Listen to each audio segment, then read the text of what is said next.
विक्रम बेताल की अगली कहानी है स्त्री का पति कौन है। कहानी को पूरा अंत तक जरूर देखें। धर्मपुर नाम की एक नगरी थी। उसमें धर्मशील नाम का एक राजा राज करता था। उसके अंधक नाम का एक दीवान था।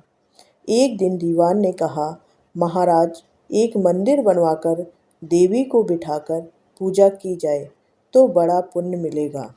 राजा ने ऐसा ही किया। एक दिन देवी ने प्रसन्न होकर उससे वर मांगने को कहा। राजा के कोई संतान नहीं थी।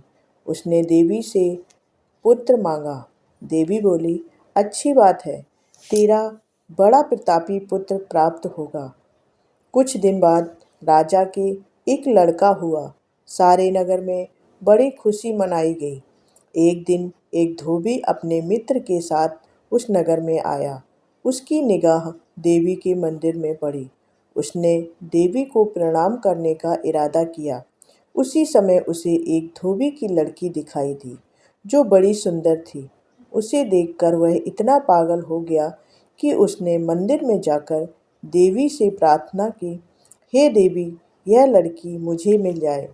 अगर मिल गई तो मैं अपना सिर तुझ पर चढ़ा दूंगा। इसके बाद वह हर घड़ी बेचैन रहने लगा। उसके मित्र ने उसके पिता से सारा हाल कहा। अपने बेटे की यह हालत देखकर वह लड़की के पिता के पास गया और उसके अनुरोध करने पर दोनों का विवाह हो गया। विवाह के कुछ दिन बाद लड़की के पिता के यहाँ उत्सव हुआ। इसमें शामिल होने के लिए न्योता आया। मित्र को साथ लेकर दोनों चले। रास्ते में उसी देवी का मंदिर पड़ा तो लड़के को अपना वादा याद आ गया। उसने मित्र और स्त्री को थोड़ी देर रुकने को कहा और स्वयं जाकर देवी को प्रणाम करके इतने जोर से तलवार मारी कि उसका सिर धड़ से अलग हो गया। देर हो जाने पर जब उसका मित्र मंदिर के अंदर गया तो देखता क्या है कि उसके मित्र का सिर धड़ से अलग पड़ा है। उसने सोचा कि यह दुनिया बड़ी बुरी है। कोई यह तो समझेगा नहीं कि इसने अपने आप शीश चढ़ाया है। सब यही कहेंगे कि इसकी सुंदर स्त्री को हड़पने के लिए मैंने इसकी गर्दन काट दी। इससे कहीं मर जाना अच्छा है। यह सोच उसने तलवार लेकर अपनी गर्दन उड़ा दी।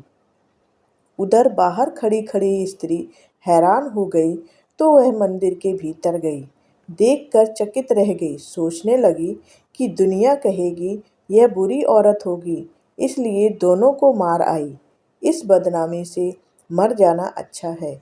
यह सोच उसने तलवार उठाई और जैसे ही गर्दन पर मारनी चाही कि देवी ने प्रकट होकर उसका हाथ पकड़ लिया और कहा, मैं तुझ पर प्रसन्न हूँ, जो चाहो सो मांगो। स्त्री बोली, हे देवी, इन दोनों को जिंदा कर दो। देवी ने कहा, अच्छा, तुम दोनों के सिर मिलाकर रख दो। घबराहट में स्त्री ने सिर जोड़े तो गलती से एक का सिर दूसरे के धड़ पर लग गया। देवी ने दोनों को जिंदा कर दिया। अब वे दोनों आपस में झगड़ने लगे। एक कहता था कि यह स्त्री मेरी है, दूसरा कहता कि यह स्त्री मेरी है।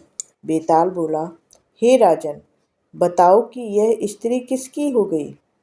राजा ने कहा, नदियों में गंगा उत्तम है, पर्वतों में सुमेर, वृक्षों में कल्प वृक्ष और अंगों में सिर।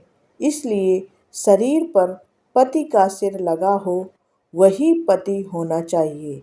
इतना सुनकर बेताल फिर पेड़ पर जा लटका। राजा उसे फिर लाया और उसने 7वीं कहानी कही। विक्रम बेताल की अगली कहानी के लिए हमारे साथ जुड़े रहिए। तो हमारे चैनल को सब्सक्राइब कर लीजिए। धन्यवाद।